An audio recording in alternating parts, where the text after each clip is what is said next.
Thank you, Michael. And Nick, that was really beautiful, wherever you are, Nick. So,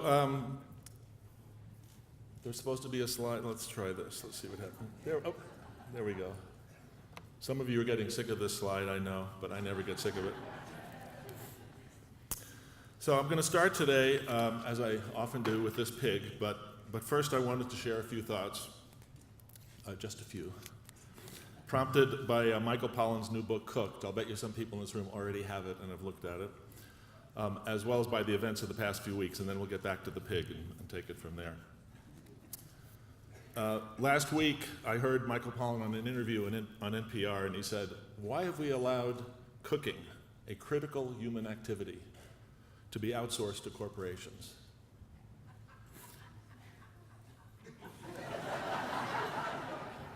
I don't know if that means it's going to be a hard crowd or an easy crowd. He went on to list many benefits that accrue to us when we take back cooking from corporations, and one of them, you won't be surprised to hear, is slowing down. But I want to pose his question again, but this time refer to something else. Why have we allowed this critical human activity to get outsourced to corporations? And the activity I'm talking about is investing. And while there are obvious differences between stirring a stew pot and managing a portfolio, it seems to me that the direction of Pollan's thinking is worth following. If we outsource investing, that is, if we give all our money to others whom we don't know very well, in whose hands it becomes other people's money. How many people here have heard that phrase, other people's money? Not that many, few. OPM, it's actually has initials, other people's money. That's what they call our money on Wall Street. That's one of the many reasons it becomes so easy for them to play with it. When we give all our money to others, then we are at risk of ending up with nothing more than other people's financial stew. Or should we call it other people's financial broth? You know, the kind of broth that is spoiled by too many cooks. It just so happens that on the same NPR program that featured Michael Pollan last week, there was also an author named David Rode, who has written a book called Beyond War, Reimagining American Influence in the New Middle East. He was asked about the keys to improving our foreign policy, and his answer was, the single best thing we can do is slow down and listen. It was an amazing comment. So on that morning, last week on NPR, all roads led to slow. Cooking is slow. Listening is slow. So let's listen to the opening of Michael Pollan's Cooked. At a certain point in the late middle of my life, I made the unexpected but happy discovery that the answer to several of the questions that most occupied me was in fact one and the same. Cook. Some of these questions were personal. For example, what was the single most important thing we could do as a family to improve our health and general well-being? And what would be a good way to better connect to my teenage son? Other questions were slightly more political in nature. For years, I had been trying to determine what is the most important thing an ordinary person can do to help reform the American food system, to make it healthier and more sustainable. Another related question is, how can people living in a highly specialized consumer economy reduce their sense of dependence and achieve a greater degree of self-sufficiency? And then there were the more philosophical questions. How in our everyday lives can we acquire a deeper understanding of the natural world and our species' peculiar role in it? You can always go to the woods to confront such questions, but I discovered, this is Michael Pollan, that even more interesting answers could be had simply by going to the kitchen. Pretty amazing. And that's the introduction to his book. When he says that even more interesting answers can be found simply by going to the kitchen, you won't be surprised that I immediately think even more interesting answers can be found simply by going to our investment portfolios. Confronting the true extent to which our investments are benefiting from the depletion of aquifers in China, or the exploitation of laborers in Bangladesh, or the confinement of animals in Iowa. Pollan's reflection about his son prompted me to reflect about my father and my own personal connection to the issues we're here to address today. I grew up in New York suburbs in the 1950s. I hate to admit that. But it's okay. There are even older people in this room than I am. I won't name you. I'm tempted. I grew up in the New York suburbs in the 50s, playing on the lawn with my dad's World War II Army gear, his actual Army helmet and spade and canteen and the like. Then I went inside and played in the den with little plastic army men. This was very common in those days. It really was. How many people here had little army men when they were gone? No wonder you're all here. It's probably 90% of the people in the US who played with army men are here today. Where am I here? We ate at an early McDonald's where I noticed a sign that read, "Over 10 million sold." That was in the about 1955, 56. I had an inchoate feeling that there was something funny about putting a number like this on a sign. I remember it, a vague sense that there was something funny about that number. For me, this was the generation of Swanson's TV dinners and The Twilight Zone and Wonder Bread. I don't know why I put The Twilight Zone between Swanson's TV dinners and Wonder Bread. Oh yes, Wonder Bread. You are looking at a body that was built strong 12 ways. No comments. I can report that Wonder Bread provided many wonderful opportunities for me to load it up with Oscar Mayer bologna and a slather of Hellmann's mayonnaise. By the way, I discovered the other day when I was poking around to do these remarks that in the 1920s, Wonder Bread advertised itself as slow baked. SLO apostrophe. I don't know why they didn't want the W. That's true, you can check it out. So that was my youth in the New York suburbs in the 50s. Looking back, I can see that it provided many lessons about what Wendell Berry has so rightly called the unsettling of America. Now, here I am, 50 plus years later. McDonald's is on its way to 1 trillion hamburgers. I'm a new resident of Boulder, filled no longer with Wonder Bread and bologna.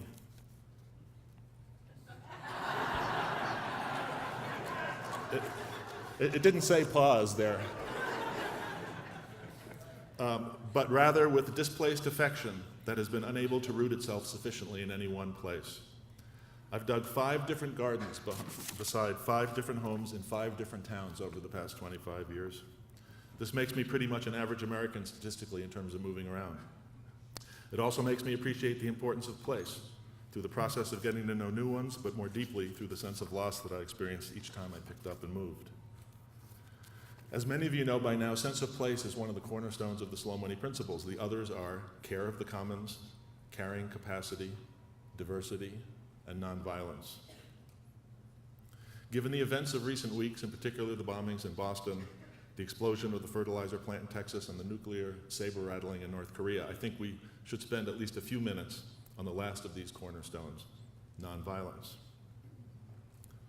But I'd like us to turn away from the overt violence that is on the front page and focus instead on the inherent violence of our everyday economic activities. This inherent economic violence gets expressed in people and places that are made expendable. It gets expressed in relationships that are subjugated to transactions. Transactions, I was supposed to say. It gets expressed in hundreds of millions of tons of pesticides. It gets expressed in the commercialization and commodification and monetization of every aspect of daily life.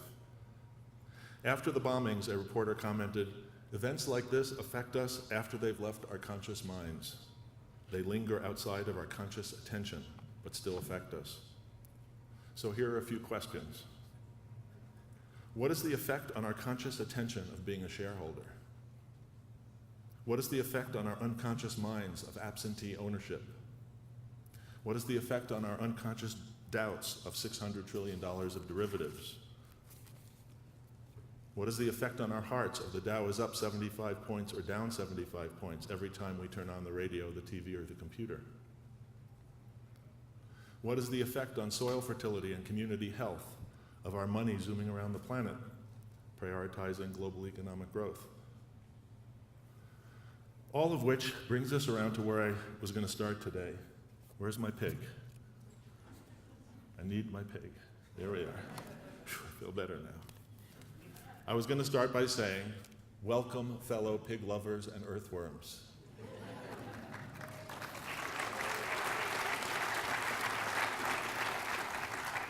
Pig lovers, because how can you look at this cute little pig and not feel affection? When I stare this pig in the face, particularly this pig, a free-range capitalist pig, raised by the sustainable food company Nyman Ranch, I cannot escape the questions, how are my investments affecting the way food is produced, and how is the way food is produced affecting the natural world? So before we go further, join me in pausing for a moment and staring this pig in the face.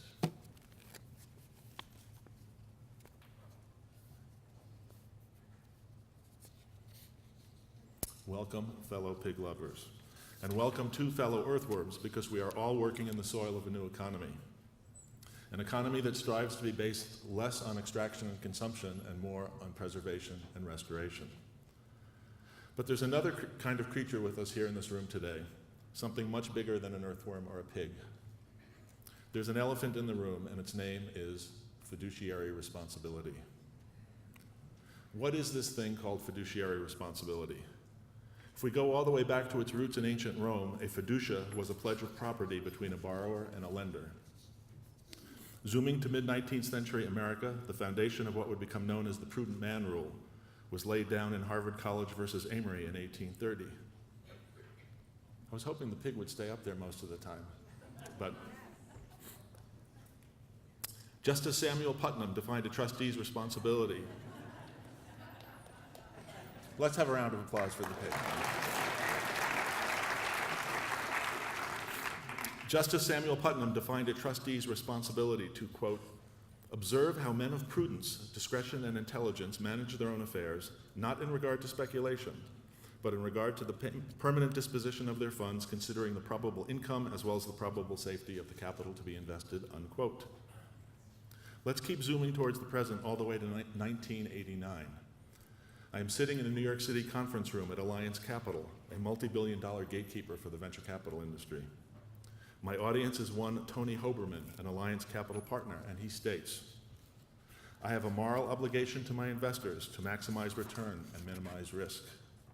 It would be a breach of my fiduciary responsibility to take any exogenous social or environmental factors into account.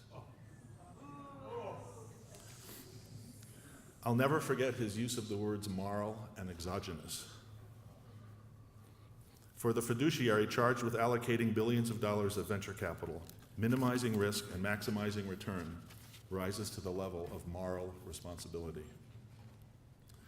Are we really to conclude that making less money due to the inclusion of social and environmental concerns is immoral? Or that keeping money zooming around the planet as fast as possible in the name of efficiency and competitive returns is synonymous with morality? If you hurt people deliberately, George Soros has said, that's immoral. If you break the law, that's immoral. If you play by the rules, then the market itself is amoral. I'm no expert in ethics, but it seems to me that a competent morality would widen our responsibility and affection rather than narrowing them. So when the stewards of the largest pools of capital on the planet put a veil of amorality around their decision-making, where does that leave us? Looking back, I can see now that the first seeds of what would one day become SlowMoney were sown in those words of Tony Hoberman.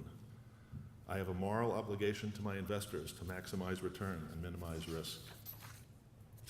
It's been more than 24 years since that conversation, and during that time, the reign of 19th and 20th century concepts of fiduciary responsibility has continued unbroken.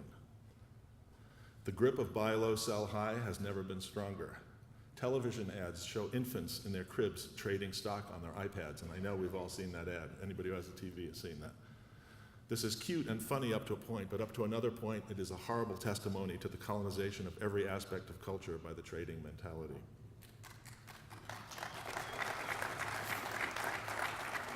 There has been significant progress in assets under management by socially responsible mutual funds and investment advisors, and some of the leaders of socially responsible investing and impact investing are in the room with us today. At the same time, the hegemony of the Dow Jones Industrial Average as the key measure of progress has never been greater. So at this point, I need to ask, how many people in this room have never heard Bobby Kennedy's quote about GNP and the Dow Jones Industrial Average and our economic well-being? How many people here have never heard the quote? I'm curious. Great. Most people have heard it, therefore I don't have to read it. But no, I'm not going to. But it may be the most beautiful thing. I've got too much other stuff to cover, and it's a long quote, but I'm going to direct you to it. If you haven't heard it, Google RFK and GNP.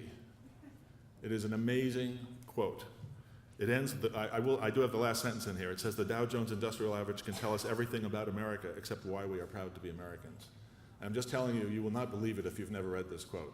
It is definitely the most profound articulation of the disconnect between economics and our well-being that any public figure has probably ever given in the United States, and he did it while he was running for president on the campaign trail. So please check it out. But let's keep going on our little journey through the land of fiduciary responsibility, and let's jump to the current day. John Bogle is the founder of the Vanguard Group, one of the world's largest investment management firms with some $2 trillion of assets. As many of you know, Vanguard was indeed at the vanguard of the creation of index funds, which are designed to buy the market with very low management fees. What's the premise? Well, it's not really a premise at this point, it's experience. It turns out far too many money managers don't beat the market by more than their management fees. I'm sure most people in this room are aware of that. That is, performance net of management fees is often lower than the market index against which that performance is measured. Does anybody realize how crazy that is? Okay. Why don't you all just shout, "That's crazy!" That's crazy! Good. Turns out these same problems accompany venture capital, the current venture capital.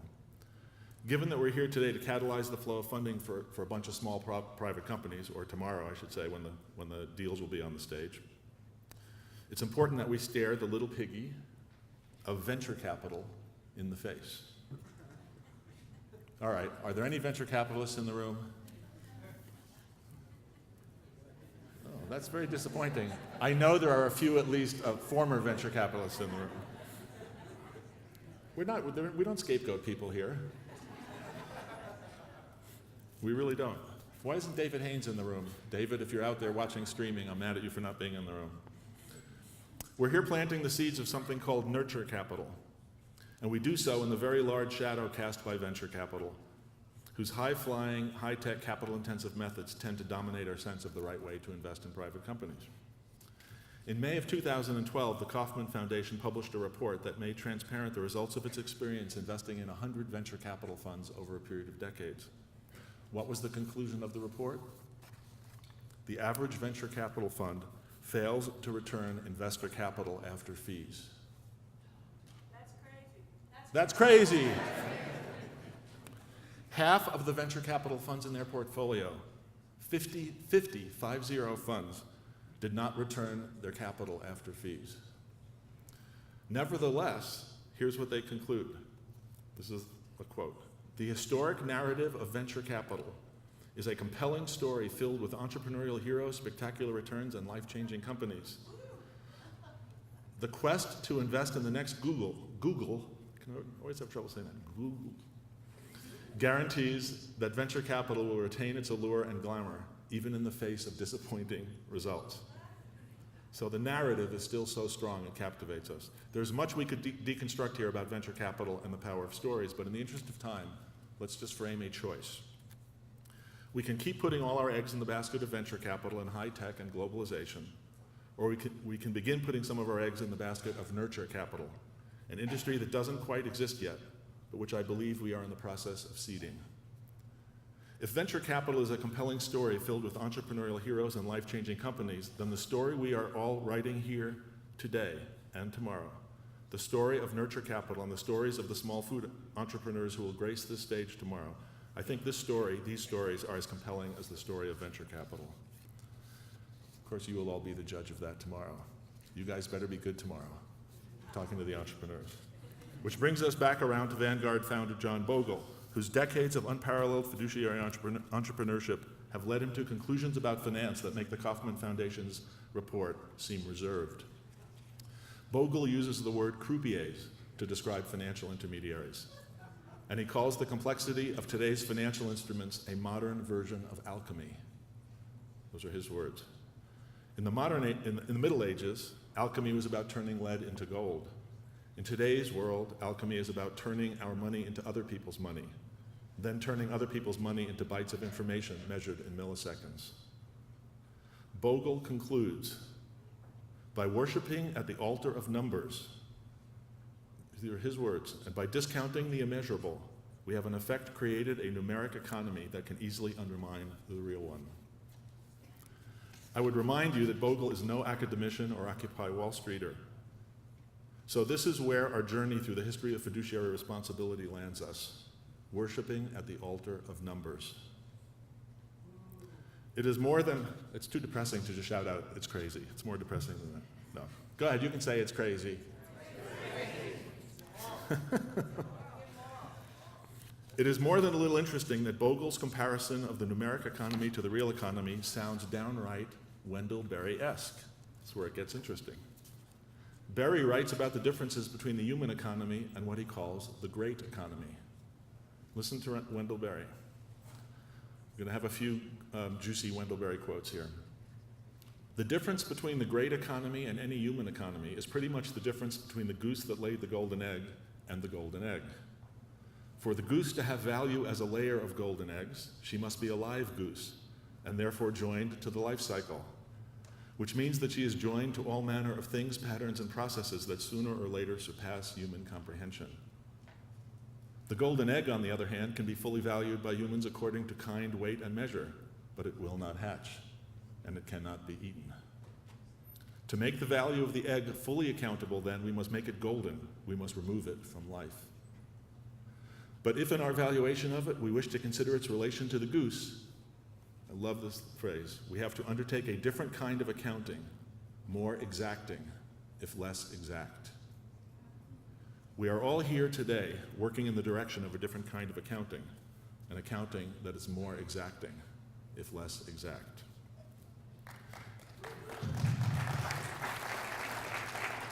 It's notable and hopeful that both Bogle and Berry point towards values that cannot be quantified. It is important that we see them as connected by a single greater purpose. The inventor of index funds and the poet farmer, the steward of trillions of dollars and the steward of millions of earthworms. Neither the financier alone nor the farmer alone can solve the great problems of our day. So long as Bogle speaks to one constituency and Berry to another, we will not discover a new kind of accounting. And such a new accounting requires a new conversation, one that is nuanced enough, exacting enough, to speak across the silos of expertise that separate us. We need a conversation not only between investors and farmers and fiduciaries and entrepreneurs, but a conversation between those very parts of ourselves, between the part of ourselves that is beholden as we sit here to buy low, sell high, and the part of ourselves that is trying to mature into a more responsible and engaged participant in the great economy. We need an authentic, nuanced public conversation about what's broken in the food system and the financial system, what's broken in our economy and in our culture. We want to speak in authentic, nuanced terms about both sides of the coin, industrial finance and industrial agriculture, GMOs and CDOs, fast food and slow food, fast money and slow money. This kind of conversation is what we've been hosting in gatherings, large and small, local and national, around the country for the past few years, and I wanted to share with you this morning a few gems from those conversations around the country. Local is the distance the heart can travel. That's what Odessa Piper said after a roaring discussion in Madison about the difficulty defining local. Is it 50 miles, 100 miles, drivable in a day, a watershed, a bioregion? Local is the distance the heart can travel. A woman in Ashland, Oregon, whose name I'm sad to say I have not been able to recover, said this: "The innate value of this kind of investing is so obvious to me, I don't care how much money I make." We have John Fullerton with us today from the New Economics Institute. He's actually going to be up on the panel shortly. And I would say that if there's going to be a new economics, then it's going to have to include the concept of innate value. The innate value of this kind of investing is so obvious to me, I don't care how much money I make. What the heck kind of fiduciary responsibility is that? Or is it morality? Then there are the words of our dear friend Joan Gussow, who is blessing us with her presence today. Let's hear it for Joan. She's out there somewhere. Joan, I prefer butter to margarine because I trust cows more than I trust chemists. How about this from Greg Steltenpole, the founder of Odwalla, one of SlowMoney's early founding members. This one is a little more controversial. We need to make entrepreneurs more like farmers, not make farmers more like entrepreneurs. Not too many investors would actually endorse that one, but we'll review that one as we go. One of Wes Jackson's neighbors in Salina, Kansas said the following: Farmers are heroic, and they are also grunts. All the entrepreneurs we are going to see tomorrow on the stage have something of the heroic grunt in them. And if the heroic fiduciary grunt is among us, who will invest a few $1,000,000, well then I'm all for heroic grunts, especially heroic fiduciary grunts. Then there's this bit of wisdom from Marco Evangelisti, who co-leads SlowMoney's Northern California chapter. Marco says, systems are designed to optimize either for efficiency or diversity. We need finance that optimizes for diversity. I'm doing a lousy job of paraphrasing him, but he'll be up here this afternoon, later in the program, so you'll hear it better from him.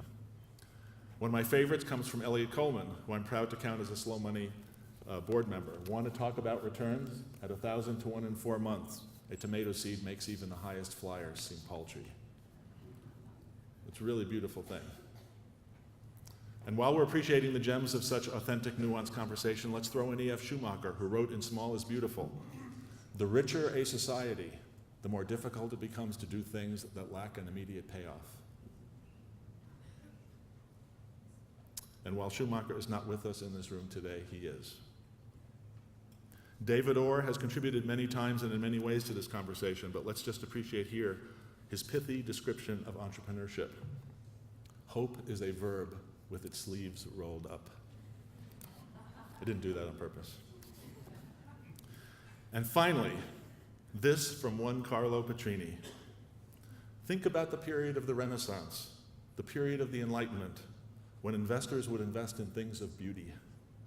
They left things to the world that were quite beautiful. Over the next 2 days, it is to the next stages of this kind of conversation that we will all have the opportunity to lend our voices. Because Carlo is here with us, I wanted to share a story. And a few of you were in the room when this occurred. I don't know if you remember it exactly the way I do. But Carlo was addressing an investor circle in San Francisco, a group of angel investors, over lunch. And as you will find out at the end of the day today, Carlo speaks Italian, and we'll have a translator translating for him.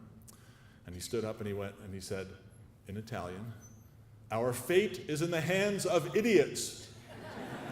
Now, you're going to see what a bad imitation of Carlo that just was.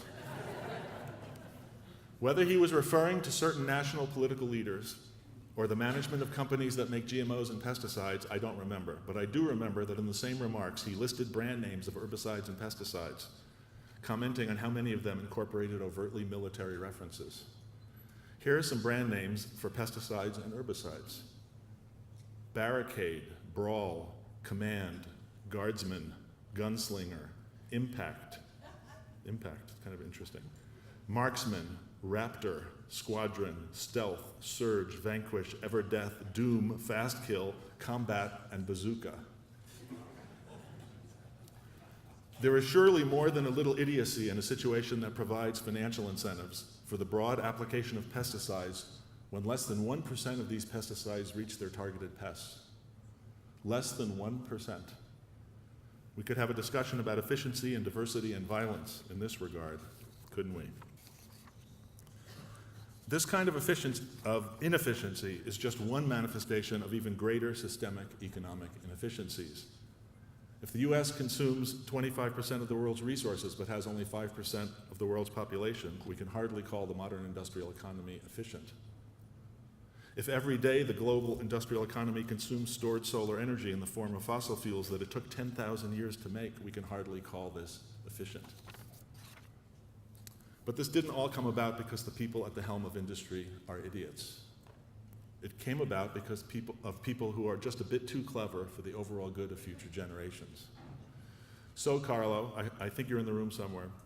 I'd like to offer a friendly amendment to your diagnosis of our fate. Our fate is in the hands of experts.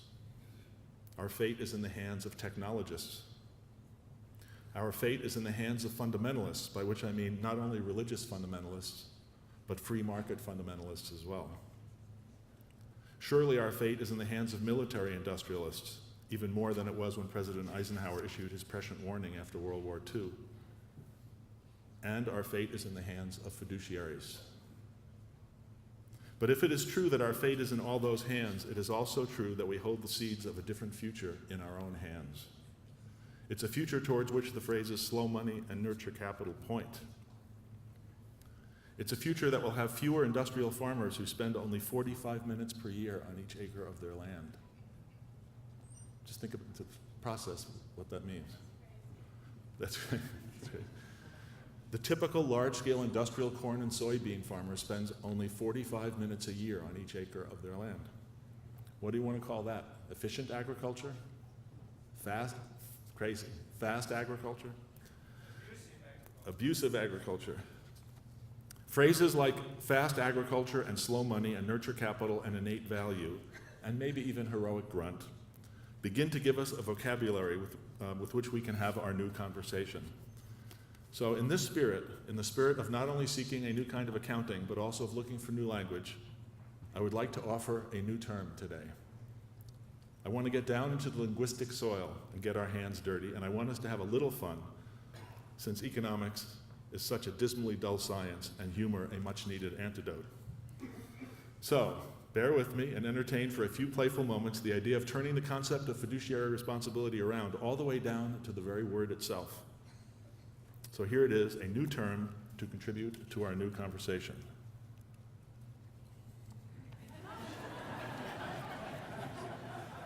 That's not crazy.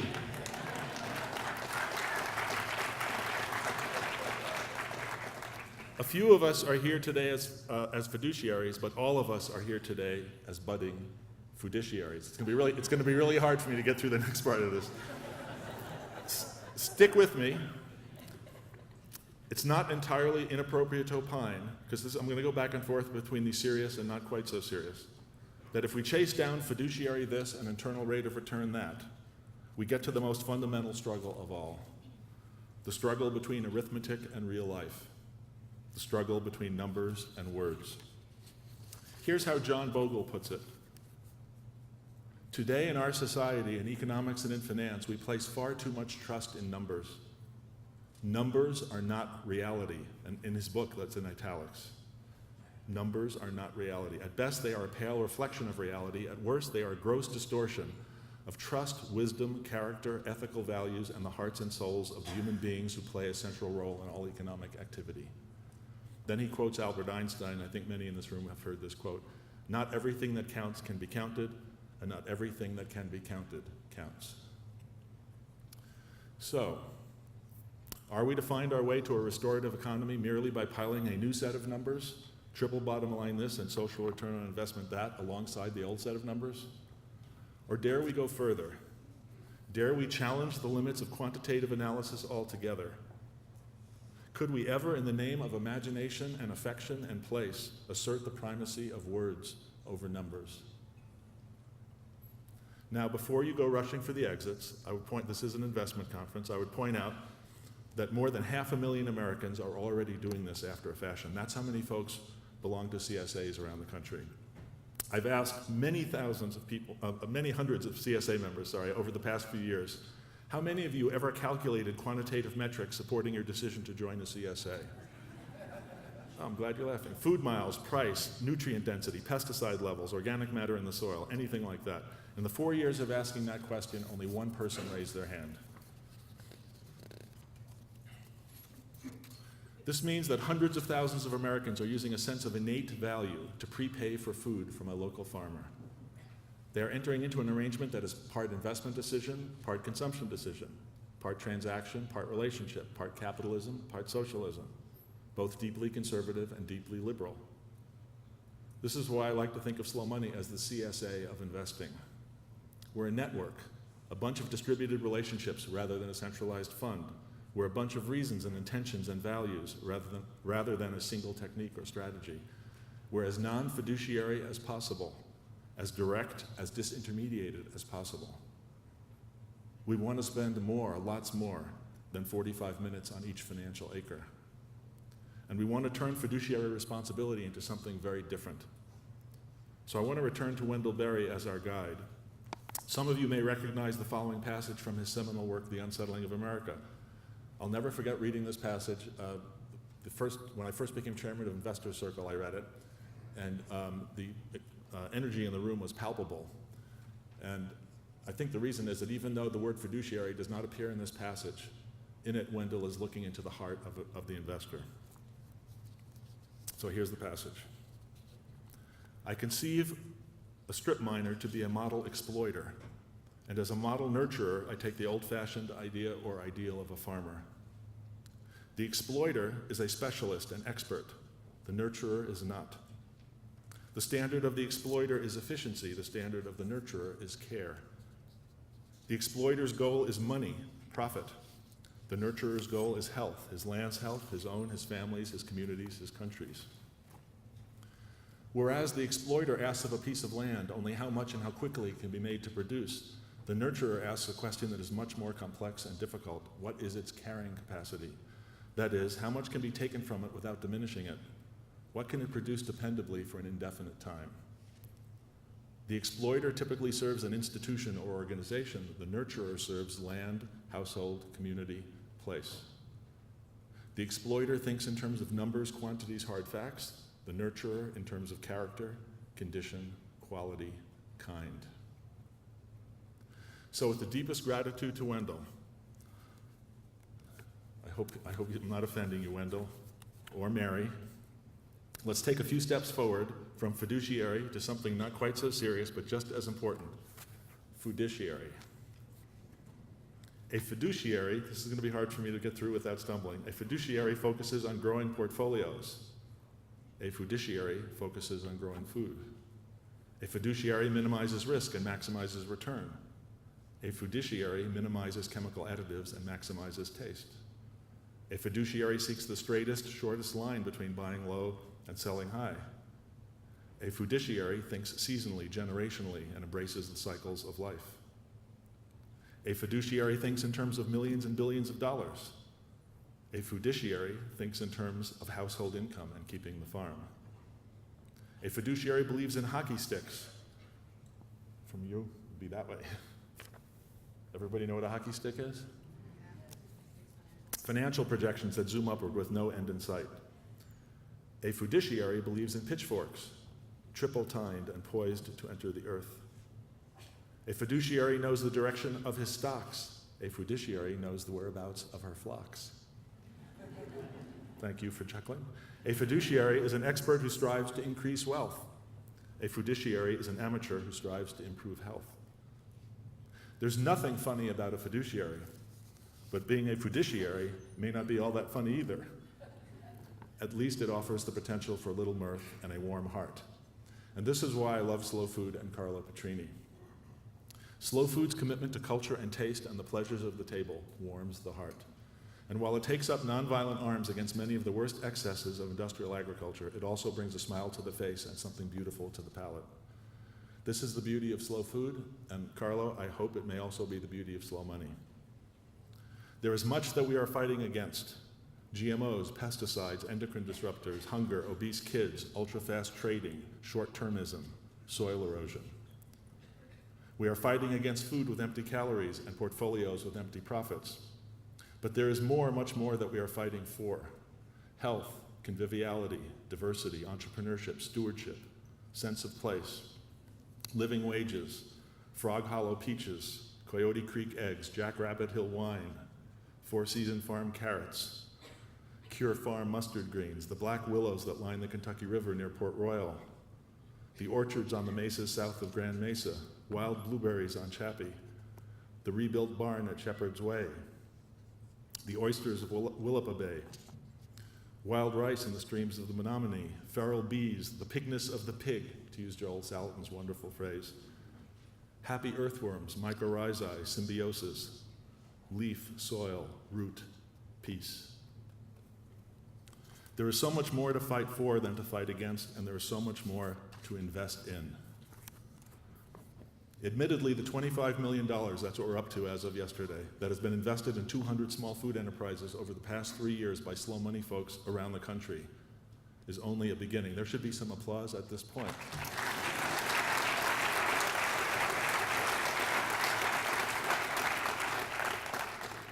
But it is a beginning of which we should all be proud. It's only a beginning, but we should be proud of it. And it's a beginning marked by more than a little affection.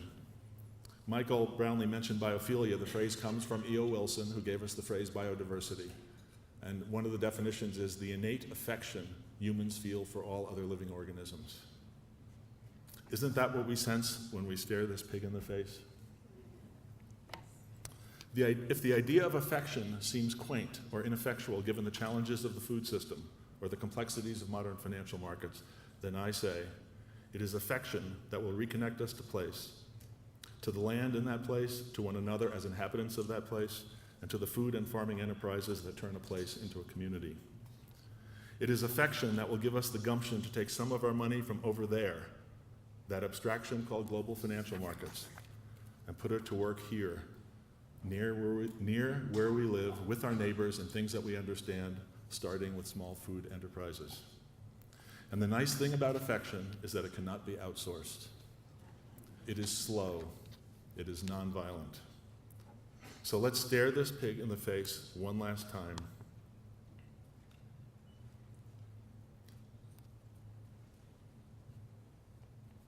And if you would now take a moment, turn to the person next to you, shake hands, and say, "Welcome, fellow foodiciary. Let the affection begin."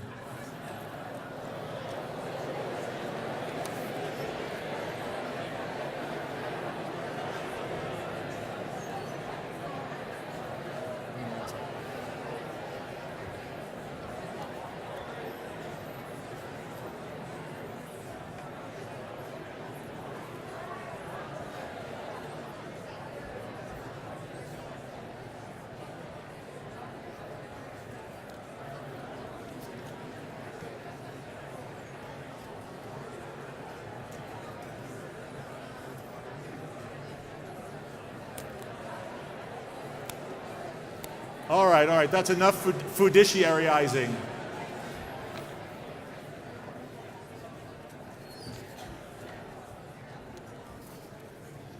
You can leave the lights up, please. That's a great sound. All right, so I'm done, except for just a few things that will segue us into the rest of the program. So thank you for letting me do that. I had a lot of thoughts I wanted to share, and so thank you.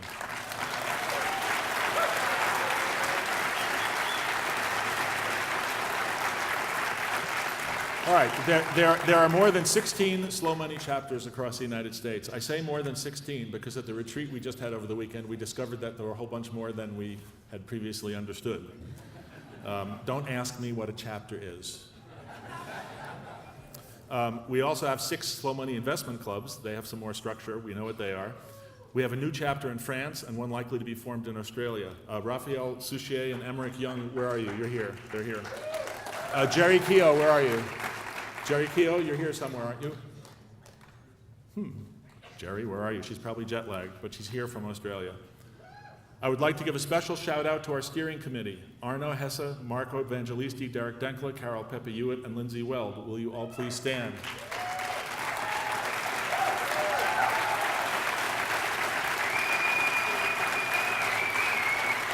Will all the Slow Money chapter and investment club leaders please stand? All Slow Money chapter people, please stand.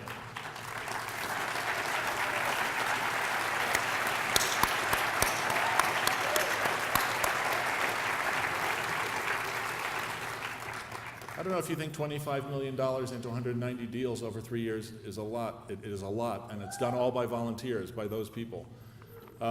Where's Rory Holland? I don't know. We were talking last night. I just met him. And he said, yeah, $25 million, that's a lot. He said, that's like one venture capital deal. And when you think about it, think about how beautiful this is. One venture capital transaction, $25 million, or 190 beautiful little food deals all over the United States, the same money. Those of you who are involved with sister networks like Bally or Slow Food or Social Venture Partners or Transition Towns, you know how hard it is to manage and grow a network. So the applause you gave for these people means a ton. They totally deserve it. We have lots of co-creation, lots of innovation ahead of us, and I want to highlight 3 projects as examples. The first is Credibles, the forward payment system for small food enterprises developed by Arno, who will be speaking later today. The second is a new model for our investment clubs, which to date have been organized as LLCs under SEC guidelines.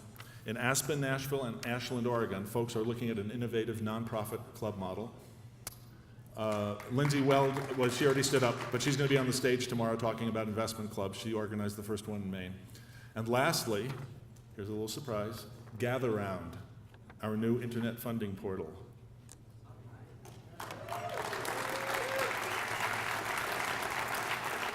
We've been inching towards this for quite a while. With the help of a great bunch of folks, we're ready to take the next steps, which we look forward to sharing from this stage tomorrow afternoon.